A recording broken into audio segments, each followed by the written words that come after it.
Schau dir nach, steh am Fenster und seh dich gehen. Schäme mich nicht meiner Tränen, es ist geschehen. Von deiner letzten Zigarette atme ich noch den kalten Rauch. Fühlst du denn gar nicht, wie sehr ich dich brauch? Ich bin stark, nur mit dir. Deine Wahnsinnsaugen gehören mir.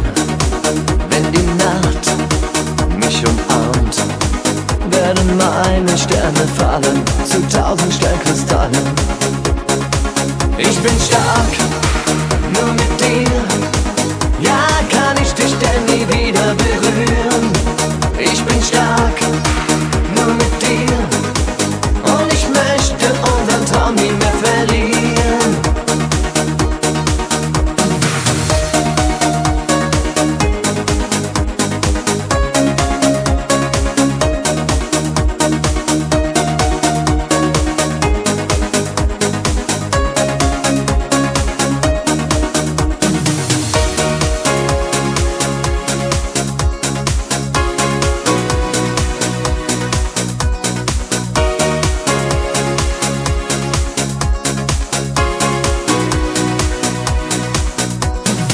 Schau dir nachzulaufen wäre leicht. Nur ein paar Schritte, dann hätte ich dich erreicht. Der weite Weg zu deiner Nähe beginnt mit diesem kleinen Schritt. Und ich bin sicher, du kommst bald zurück. Ich bin stark, nur mit dir. Deine Wahnsinnsaugen gehören mir. Wenn die Nacht mich umarmt, werden meine Sterne fallen zu 1000 Sternkristallen. Ich bin stark, nur mit dir. Ja, kann ich dich denn nie wieder berühren? Ich bin stark, nur mit dir. Und ich möchte unseren Traum nie mehr verlieren. Ich bin stark, nur mit dir. Ja, kann ich dich denn nie wieder berühren? Ich bin stark, nur mit dir. Und ich möchte unseren Traum nie mehr verlieren. Ich bin stark. Hi everyone, it's Linda Moyer, now Melinda Moyer. We're sitting here in beautiful Bedford, New York. The barn? At the barn. And we're having a blast talking about everyone and going back in time to MA and all the stories and all the wonderful things that everybody's been doing. And so I'll just get right into it. When I left MA, I went to the University of Arizona in Tucson, and then I became a Kappa Alpha Theta and was doing very well. And after the second year, I got so homesick that I dropped out and went home. And so when I got home, my dad said, either you go back to college or you get a job. So he offered me a job at JLS Shutters in Redwood City, which was his business at the time. So I was secretary for him. And then I decided to go back to college at the at San Jose State University. So I went back there and I went in as a Theta. And I changed my major from liberal arts to, homemaking at first with a sociology minor, and then I changed to art major, psychology minor. And I was a Dean Scholar and really kind of like getting into myself and having a good time and meeting a lot of new and different types of people. A lot of liberals. I don't know how many of you are liberals, but the SDS and the Black Civil Rights Movement and the teachers movement, and so it was like the total shock coming from my kind of background to be thrown in with all these different types of people. But it was fascinating and I learned a lot. And so unfortunately I dropped out again, shy of 30 credits, and went home. I guess, I don't know what it was. I was just very homesick. I always was in camp as a little girl. I don't know why, but it's just like maybe being sensitive or whatever. So anyway, so then, what did I do? I did a lot of different things. But the things that I do remember, I moved in with Susie Williams and Carolyn Crosby and a couple other gals over at Sharon. And I was on my own for the first time. And, we got into a lot of trouble, but had a lot of fun in the meantime. And then after that, what did I do? I did so many things that I kind of lose track. But it's all in my memoir if you want to read it. And the name of that is? Is A Legitimate Life, A Forbidden Journey of Self-Discovery. So I went on a search to find my biological relatives and my biological mother and get my identity. I think I was having an identity crisis. That was what set me off track. And so I decided to search in secret and keep it from my parents because I didn't want to hurt them. And so in my book, you'll see the journey to how I finally ended up finding them. And I reunited with my paternal second cousins, 12 of them, in 2009, and then my paternal half-brother and sister, niece, and his wife in 2010. And actually, we came here for our reunion, and so they met my sons, and we had lunch, and it was just wonderful. And so I have all the answers that I need now, and I know who I am, and I'm kind of like two people. I'm a Moyer, and I'm also a Bartz and a Frankie. So I'm totally German from Prussia and Luxembourg. Did that surprise you when you found out? Totally, because I had identified with Ellie Moyer, and she was an English aristocrat. So of course I was an English aristocrat, just like she was, until, I finally dawned on me that, my God, I'm German. My God, my relatives came from Prussia and Luxembourg and spoke German and are German, and they're all tall and all they're thin and they're athletes and they're artists and musicians, and it was just mind-blowing. And so I started putting all the pieces back together of my identity once I met them and saw that we had the same body types and that we had so many similarities. And my maternal half-brother's an artist, and he is he's really not in my life, but he sent me my genealogy and pictures of my birth mother and aunts and all the information I ever needed, and he sent me her little baby spoon with beef or Bartz on it, all the way from Prussia, and a little That must have been important and amazing. It was totally important because it was a part of me. And in the book you'll see that I did find my, in today's world birth mothers hate being called birth mothers because it depersonalizes them. And so they like first mother, natural mother, or biological mother. So I did finally connect with her and find her, and you have to read the book to see how that all unfolds. And then I had two kids. I have two beautiful sons, and they're 38 and 36, and they're wonderful. Good businessmen like their dad, and one is an artist as well, and a musician, and he sings and he plays the guitar and he does fabulous Very talented. work. So talented. And the other one does stand-up comedy down in Boca Raton.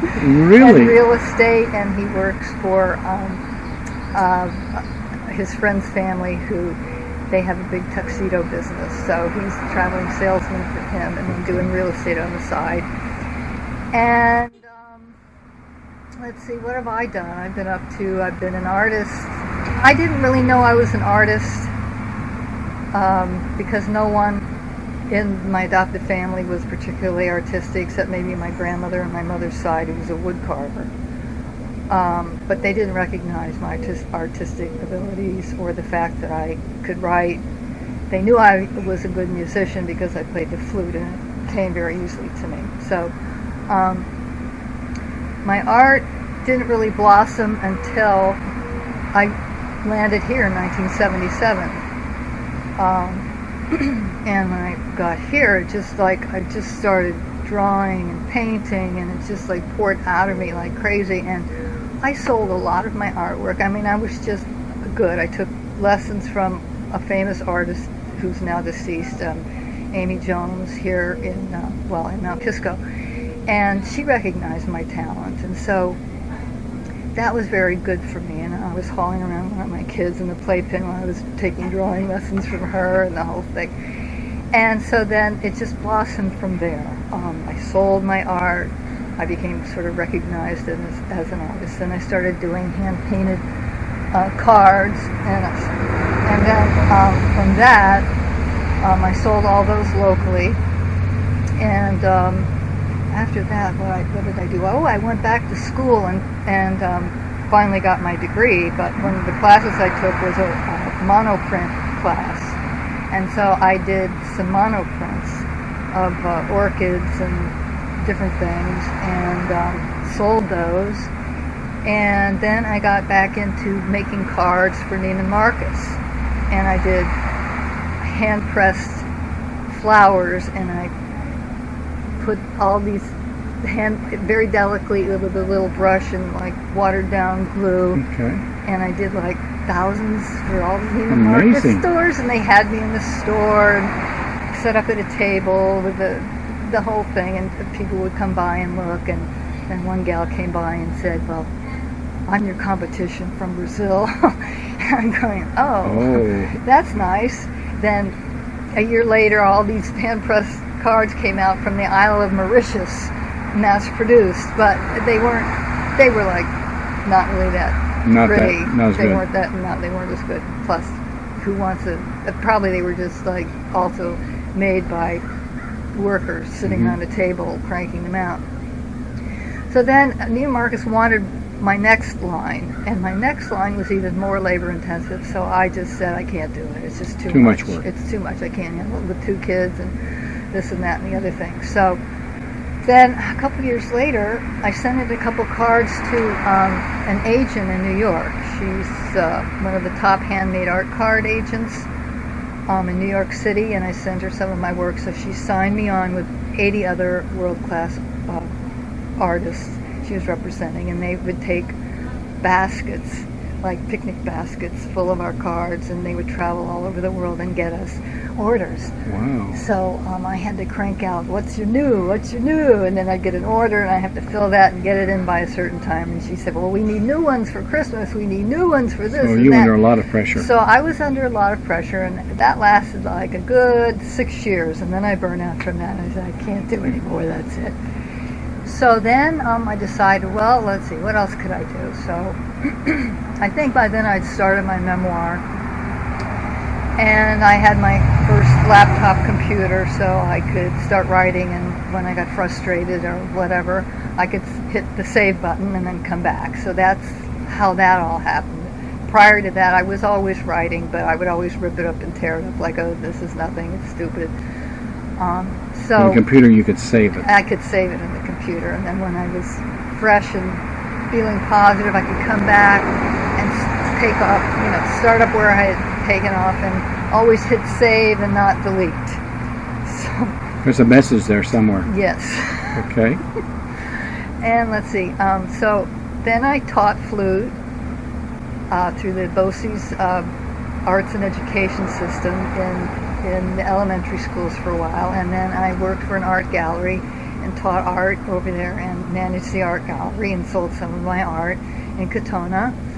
And then I wrote my memoir, and then I got very active in advocating for open records for adoptees. Sure. And I got very involved in the adoption community, and I still am. And I'm mentoring many adoptees and helping them with my book. And is that a state-by-state effort, or is it's totally state-by-state. Okay. And that's a whole other ball of wax with the bills, because they always want, they claim, a lot of these legislators claim that the birth mothers were promised anonymity, when that is not true. It was not on paper at all. Maybe they were bamboozled by the social workers and coerced into giving their babies up, but were never, and maybe they were promised anonymity, but that was a lie. not on paper? Not on paper at all. Okay. So a lot of birth mothers are terribly hurt by that. And it's the whole triad, it's just a whole big world that unless you've experienced it or in the triad as an adopter or an adoptee or a birth parent, you would never even understand it. It's so Sure. complicated. It all revolves around loss and a lot of grief, a lot of sadness, and a lot long of journey. trauma. A lot of trauma. There's a lot of PTSD at birth mothers and adoptees that, Guilt. and the depression. The depression, there's like a low-grade depression after the separation that goes underground in your subconscious. Sure. That doesn't really come to light maybe till you're 30, and then you start realizing, oh my gosh, and then you start figuring everything out. But today is like fantastic. We can go around the law because of all the DNA testing, and there are all sorts of search angels out there. 23andMe people are and 23andMe Ancestry. and Ancestry and search angels that work for free. It's wonderful, and people are finding each other and reuniting all over the place. And then, so now they can skirt the laws, and they say the F you to the laws. And it's like setting Find answers so they never many had. free, and then you don't have to pay for your records, and you don't have to. And all these adoptees who aren't allowed to get their original birth certificates, who want them, but the laws have prohibited them for 99 years of ever getting a copy. Many of the states, a lot of states are now making laws now so adoptees can get their original birth certificates. So that's good, but still a lot of states are lagging behind, and a lot of legislators don't want It's painful to. for the children that have been adopted. Well, they have some notion that there'll be blackmail, or somebody will get beaten up if the secret comes to light, or they'll want money, or they think of all the negatives that have happened when adoptees try That's a smoke to screen. find them. And some of that does happen. Mhm. A lot of that still does happen. It's not a rainbow when you reunite. It's probably one of the hardest things that I've ever done emotionally, because you don't know what you're getting into, and you have all these preconceived fantasies about how great it's going to be and how wonderful these people are, and then you find things out that you never would have dreamed. But at least you now know the reality of your identity and yourself, and you know who you are like, who you look like, what you've inherited.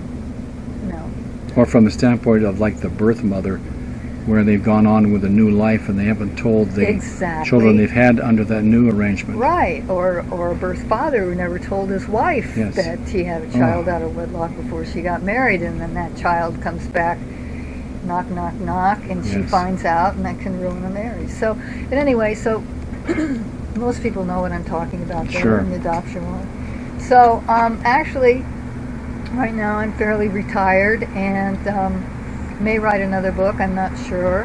I have my artwork with my editor, who's also has her own publishing company, who's going to use my artwork in a book, a children's book, and she's going to write the dialogue. That's in about a year that'll be coming out for me. And that plan was no holds barred, find my biological mother.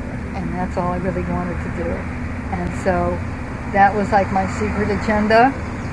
And that's what I did, and that's what my book is all about, and that's why I'm here today. It's a compelling read, I will say that.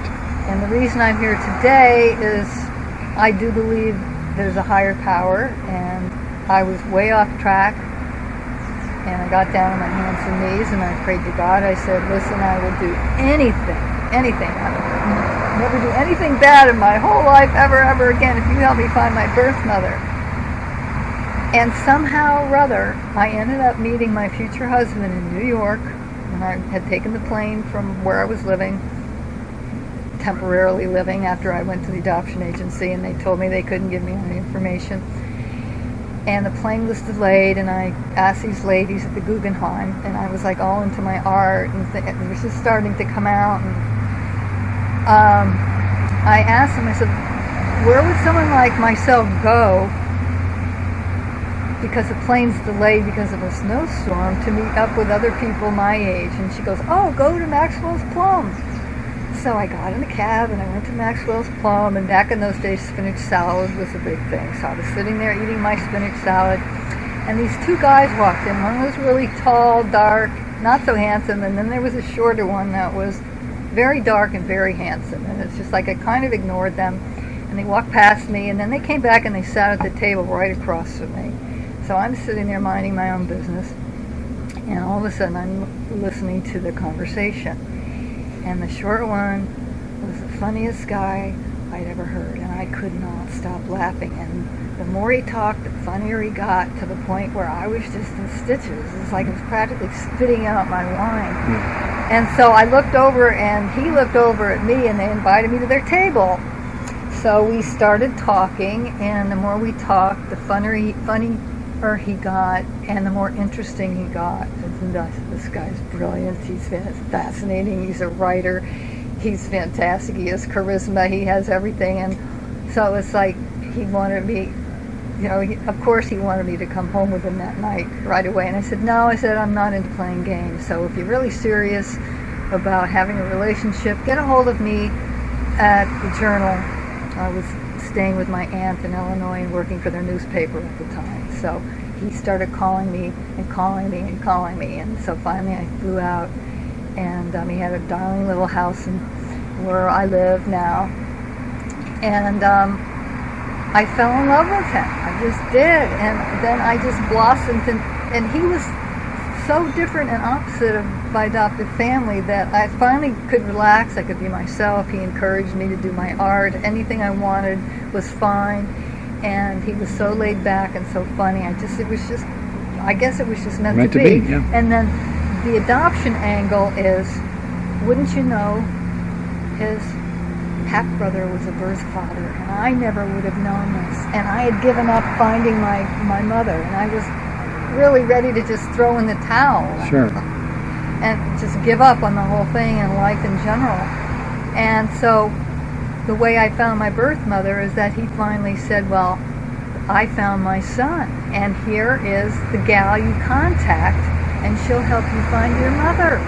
And I went, oh my gosh. And so he gave me the information, and she told me what to do, and sure enough, I got my records, and I found my mother that way. And so this is what I truly believe in, the higher powers and God. And if you pray and you're really sincere, he will really answer you. They will be answered. And so that's how I met my husband. And if I hadn't met my husband, that synchronicitous thing, I never would have found my mother, and I would have probably ended up in some depressive heap, being lost forever. So the whole thing unfolded, and I guess it was God's plan. And so here I am talking to you. There we are. And I'm German, you're German, I'm tall, you're tall. And I'm finally seeing my genetic mirrored back. It's all unfolding. It is all unfolding, and it's in its proper time. But, I had to go through hell to get to this, so I'm glad. I did it. You're here, I'm here. It's only I'm been 51 years. Hello to everyone. And well, thank I'm you so for glad I had the opportunity to sit with making Tom. time. And love to everyone.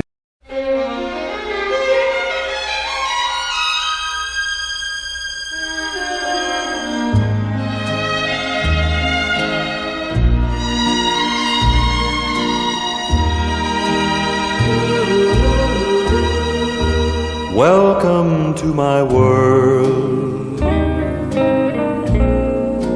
Won't you come on in? Miracles, I guess, still happen now and then. Step into my heart. Leave your cares behind. Welcome to my world, built with you in mind. Knock and the door will open. Seek and you will find. Ask and you'll be given the key to this world of mine. I'll be waiting here with my arms unfurled, waiting just for you.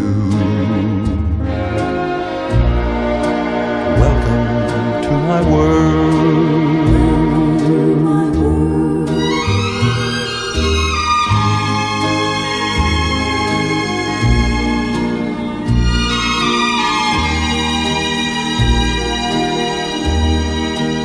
waiting just for you.